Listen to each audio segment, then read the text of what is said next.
Lo que más me gustó y me sorprendió fue ver el contraste de un escritor al que yo conocía como ensayista. Es una historia redonda que culmina. A la isla desierta me llevaba William Pescador. A mí lo que me gusta del William Pescador es que fluye. Yo creo que Christopher Domínguez es antes que nada el autor de William Pescador. Yo vengo de una familia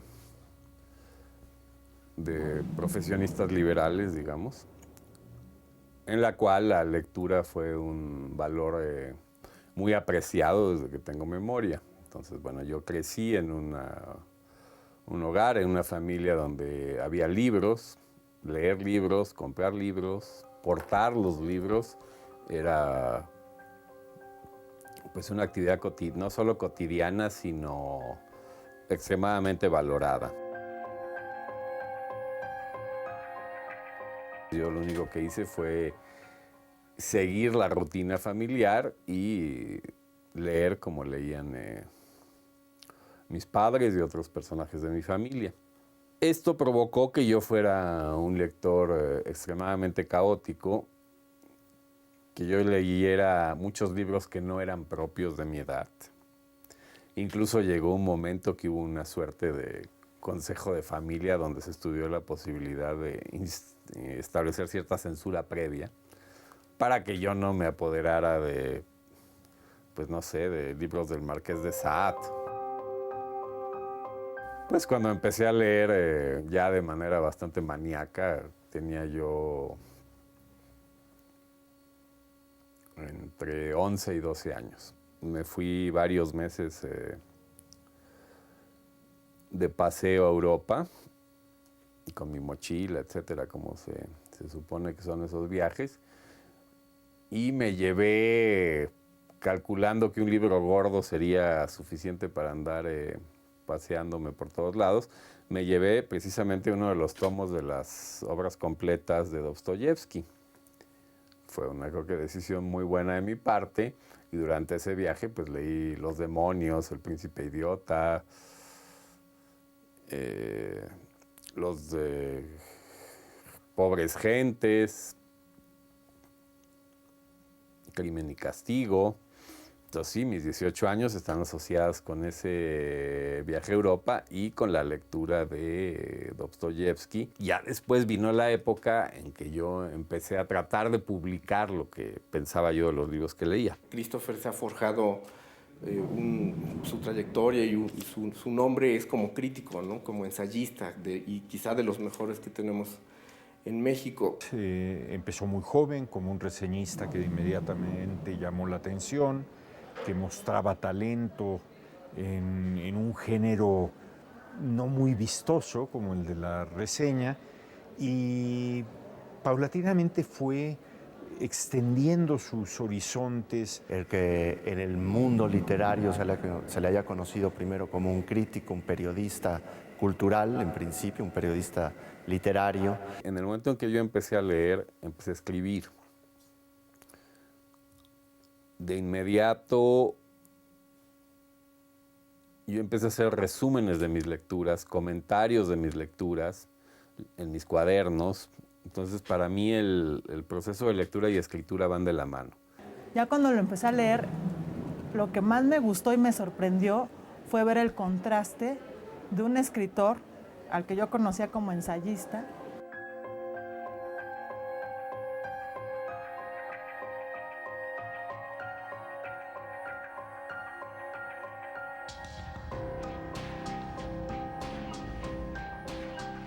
Una veleidad, un pecado de crítico, quizás fue William Pescador.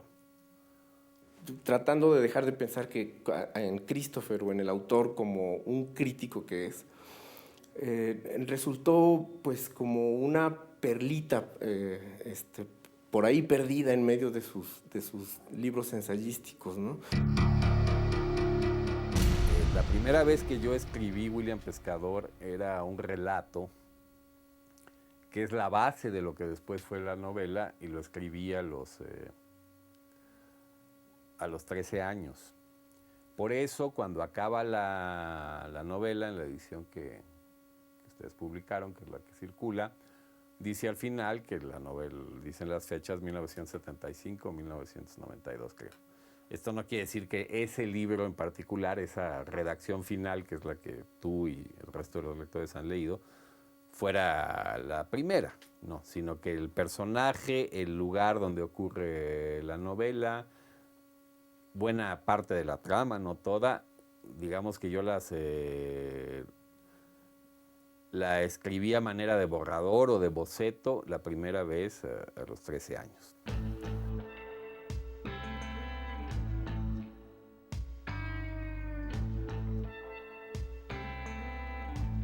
Lo primero que escribió Christopher Domínguez fue William Pescador. Quizás, desde luego, no en esta versión que ya es el fruto de muchos años de trabajo.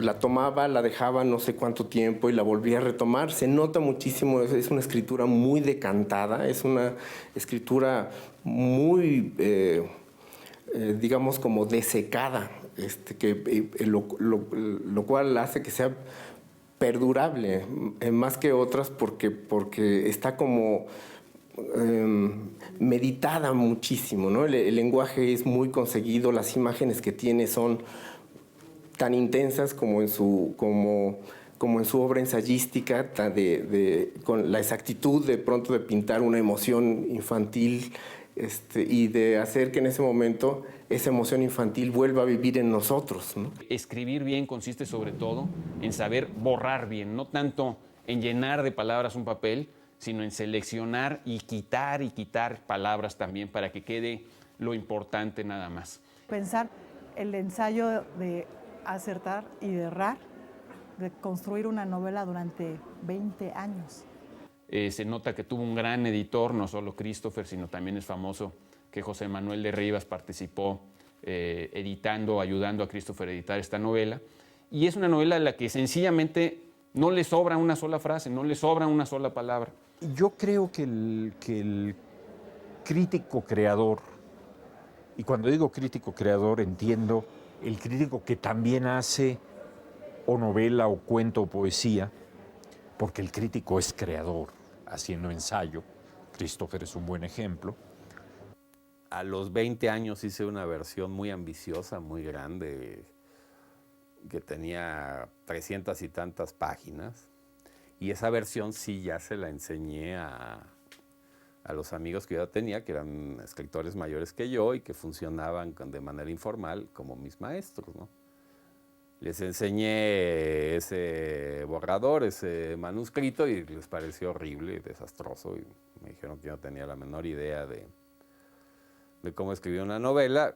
Me dijeron que la tirara a la basura, y yo, que soy muy obediente, en esa clase de cosas la tiré. Es una novela de iniciación,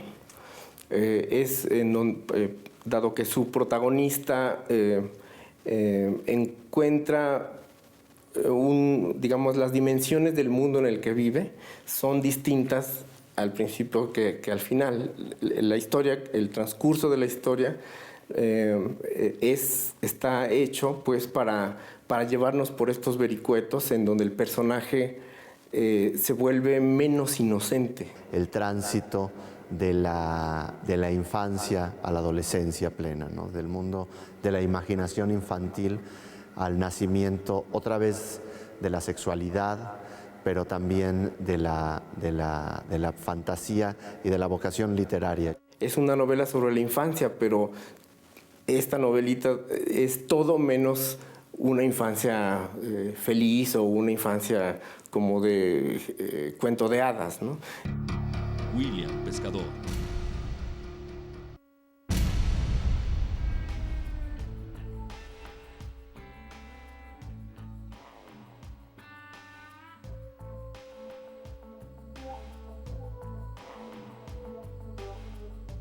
Y ya en los años que van de los 80, digamos, entre mis 20 y mis 30 años, ya hubo varias versiones que fui trabajando ya con la pretensión de trabajar el libro como lo trabaja un escritor.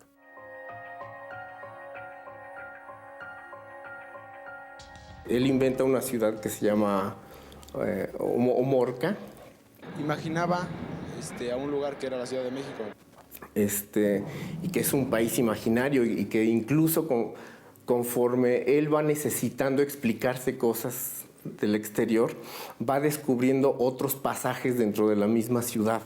Vista desde un conjunto de departamentos donde muchos niños como él vivían con sus familias, habitaban los patios, incursionaban en esas aventuras infantiles y preadolescentes que significan las azoteas, las escaleras, los espacios públicos o comunes de una pequeña sociedad que sin embargo reúne todas las condiciones de una gran ciudad, que en este caso es el escenario donde él recrea esta novela. El espacio aparentemente objetivo cartesiano se deforma y llega a vericuetos mágicos como pueden ser los que descubre William Pescador de su entorno. Se va enfrentando con cuestiones ominosas de la realidad, incluso con la vida de los adultos, es como un país distinto. La gente que lo rodea no es tan buena como parece ser, porque la madre, que es Milde, de repente desaparece del departamento donde viven. En el fondo estamos hablando de esta misma orfandad. Es una novela en ese sentido muy mexicana. Yo creo que esta vivencia de la infancia como una gran aventura, pero también una gran aventura solitaria, es algo que compartimos muchos mexicanos. Él tiene que construir constantemente su propia cartografía y sus propios asideros para explicarse ciertos fenómenos que ocurren dentro de su casa.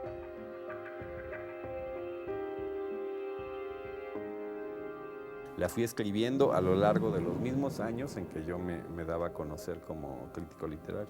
Yo después de terminar William Pescador no he vuelto a escribir una sola página de ficción. ¿Por qué? Porque no se me ha antojado, no he sentido el deseo de hacerlo. Y la actividad literaria de escritura que a mí me apasiona y que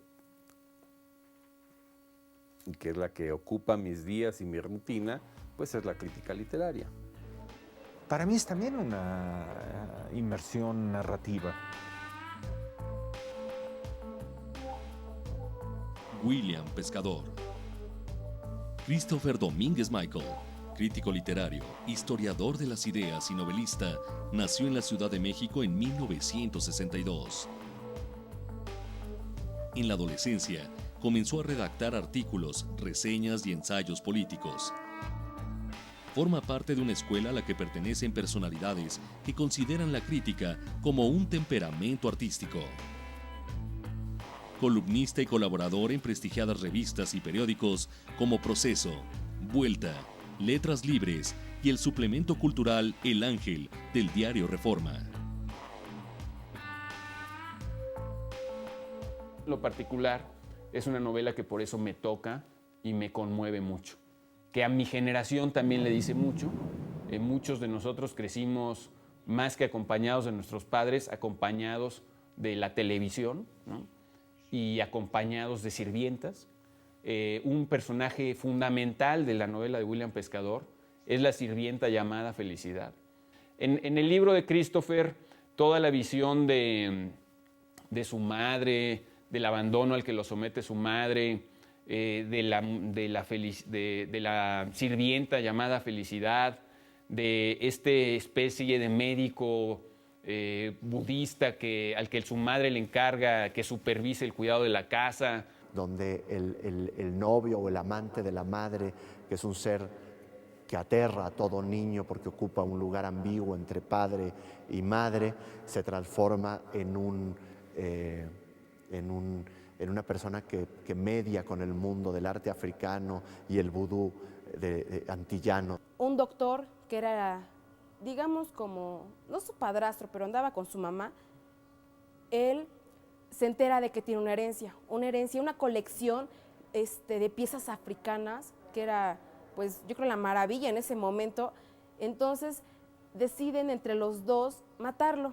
La señora encargada de cuidar a dos niños prácticamente abandonados, se convierte en un ser mágico con trasuntos con el mundo del más allá y se convierte en la reina de las sirvientas que gobierna un mundo de fantasmas, de seres vivos y de seres muertos. También accede al submundo, ¿no? o al mundo, al Hades, de alguna manera, ¿no? Porque se empieza a dialogar con los muertos.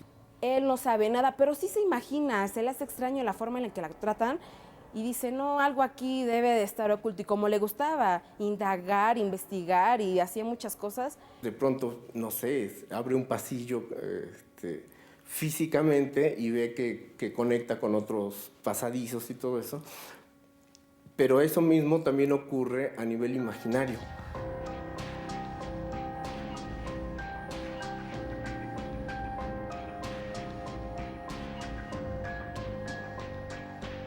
Porque el niño adora los mapas y los estudia, y entonces sus viajes son a través de los mapas. Pone el dedo en un mapa mundi y ¡pum!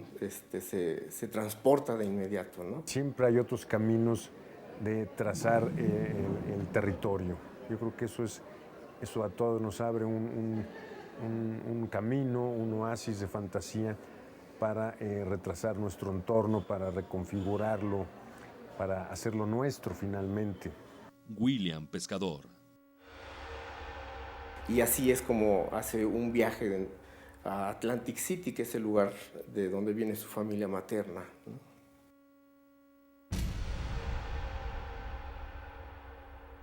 A mí lo que me atrapa de William Pescador es que también es una novela que me invita a leer otras cosas. Al contarle lo que era la colección africana, le va dando algo de sí, pero algo de sí tan interno que es como pasarle la estafeta de la memoria.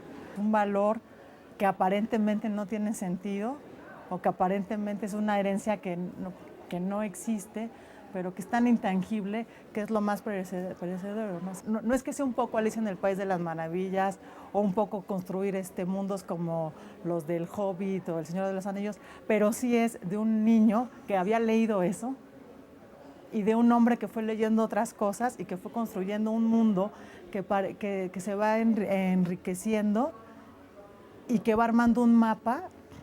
Y lo ve como lo ven los niños, donde los objetos sagrados no son necesariamente los que ocupan las iglesias o los que ocupan el mundo de las religiones, sino son los objetos abandonados en los closets, en las recámaras, los pasillos interiores o, por ejemplo, el gran dinosaurio que tenemos aquí, que forma parte de como la casa del gran dinosaurio a la que se refiere Christopher Domínguez.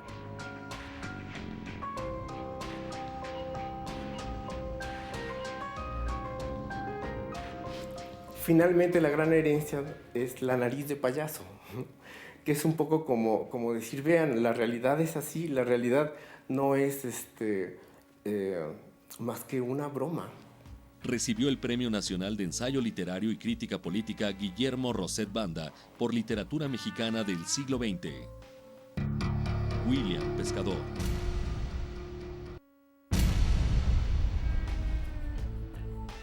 Christopher Domínguez Michael es autor de La vida de Fray Servando, por el cual recibió el premio Javier Villaurrutia. Esto fue paralelo a mi carrera de crítico literario. Era un libro anómalo, de por sí, precisamente porque Christopher se ha forjado su trayectoria y su nombre es como crítico, ¿no? Como ensayista, y quizá de los mejores que tenemos en México, y que de pronto se atreviera a publicar una obra narrativa, además en donde él de alguna manera contaba autobiográficamente su infancia, pues era casi como un suicidio de pronto, porque todo el mundo se le iba a echar encima, ¿no? Había leído uno de sus ensayos de José Vasconcelos, Sentiros en el concierto, que era una cosa de 70 páginas, con un lenguaje muy rebuscado, una estructura mucho más rebuscada, y lo que me sorprendió mucho fue ver a un escritor haciendo ficción con un lenguaje tan sencillo y con una manera de narrar. O sea, a mí lo que me gusta del Pescador es que fluye. escribe algo y puede pensar, ¿pero qué estoy haciendo? ¿Sí? Es un dilema bastante complejo, un dilema que además se transfiere al lector. El lector que se acostumbró a leer a ese crítico, ¿cómo va a leer sus novelas si no es con esa óptica crítica? En aquel momento la novela no corrió con mucha suerte. Fue leída así digamos, por la gente acostumbrada a leer. Está una zona que es donde probablemente está William Pescador, que es la de la novela de formación. En la novela, a pesar de que es un niño que está como por los 10, 11 años, hay una mención clara, jamás menciona una pelota, por ejemplo, ¿no? Un balón. A mí tampoco me gustaba jugar fútbol y era rarísimo, me veían raro. Yo me imagino que el William Pescador lo veían igual. Incluso sí sufre un percance con la bicicleta, porque lo obligan a andar en bicicleta y regresa a su casa todo, pues todo madreado, ¿no? con las rodillas raspadas, y es así como diciendo, eso, los adultos quieren que yo haga eso, pero a mí no me gusta, ¿no? Es un chico con una fantasía capaz de seducir a sus compañeros, con esta fantasía de entender el espacio, a la que queda entendido que sus compañeros quedan seducidos y lo aceptan en el grupo a partir de esta lectura del espacio donde ellos se mueven, este espacio ordinario de las calles, las escaleras, los pasillos, y el otro espacio de los vericuetos, de los sótanos, de los pasajes de servicio, de las azoteas que él domina y que construye una realidad para sí y para sus compañeros de pandilla, para sus vecinos, que les resulta sumamente interesante, me imagino, y lo aceptan después de algunos ritos de iniciación en su grupo. Esa serie de juegos de una novela fantástica que se disfraza de novela realista para ser verdaderamente fantástica. Me gusta esta imagen de cuando los niños carecen de esta noción del tiempo, cuando no hay nadie que los vigile ni nadie que les pida nada, y el tiempo, ¡pum!, se vuelve eso, ¿no? Se vuelve la eternidad. La magia está en la visión del propio niño. No es, podría ser un libro también de magos, como quizás Harry Potter, pero aquí la diferencia es que la realidad no está alterada, es solo la mirada lo que lo hace mágico. El modo de acercamiento a las cosas y las cosas que rodean este mundo del niño, pues en gran medida son las mismas que me rodearon a mí también, ¿no? O sea, casi huelo las cremas que hablan de las cremas que dejó su mamá en su cuarto, por ejemplo, ¿no? O experiencias de índole fisiológica también, ¿no? O sea, cuando descubre su voluntarioso pene, por ejemplo, ¿no? Christopher Domínguez Michael, autor de diversos libros: Antología de la Narrativa Mexicana del Siglo XX, Tiros en el Concierto, Literatura Mexicana del Siglo XX, La Utopía de la Hospitalidad, William Pescador, Servidumbre y Grandeza de la Vida Literaria, La Sabiduría sin Promesa, La Vida de Fray Servando, entre otras. A quien le gusta una novela, vamos, es como el sexo. Si habiéndolo conocido por primera vez, uno quiere repetir una y otras veces. Y en la variedad también se irá construyendo el gusto. La novela en un principio lo que me pareció fue como otra manera de acercarme en el que ese era un momento a mi profesor, como si fuera un poco autobiográfico, aunque yo no lo supiera o no. O sea, la verdad es que no importa si es o no, es como la idea que a mí como lector que me sedujo. Y bueno, me parece un tino muy loable que ahora se retome para que las nuevas generaciones pues tengan oportunidad de leerla, porque realmente vale la pena. Como esos mismos contemporáneos crearon su propia literatura, su propia novelística, su propia estética, y pretenden crear el mismo efecto que aquellos libros de los mayores tuvieron sobre ellos, es decir, ser libros que estimulen la imaginación, el amor a la lectura, la pasión por la lectura y se conformen en libros también, digamos, fundacionales en ese sentido, de crear una sensibilidad a quienes ahora tienen la edad que ellos tuvieron cuando se iniciaron en la lectura, como es el caso de Christopher Domínguez. Cuando uno recomienda libros, yo creo que uno debe recomendar lo que está leyendo y debe recomendarlo con ánimo de fiesta, de desorden. Que a mí lo que me atrapa de William Pescador es que también es una novela que me invita a leer otras cosas. Comienza y termina y uno siente que dentro de todas esas cosas que le faltan a una infancia, dentro de toda esa orfandad, a través del relato hay una especie de alivio, porque las cosas culminan bien. No quiero decir alegres ni mucho menos, pero sí es una historia redonda que culmina, está muy bien hecha. Es una novela que yo recomiendo mucho, William Pescador, de Christopher Domínguez. Es así como un lago hermosísimo, inagotable, que bueno, pues hasta la fecha sigue diciendo cosas. Uno lo puede leer y leer y leer una y otra vez y siempre va a encontrar cosas nuevas, ¿no? Es cuando uno comienza a entender la palabra relectura, que en realidad sería como el grado de madurez de la lectura, ¿no? ¿Qué va a pasar con esta novela? A mí me gustaría tener más novelas de Christopher para poder contrastarlas, no contrastarlas con el crítico, sino contrastarlas con el narrador. Yo creo que es como una especie de encrucijada de la que salen muchos caminos, donde ojalá por lo menos un puñado de lectores agarre su camino y no les volvamos a ver el pelo porque se han perdido en el mundo de la lectura, ¿no?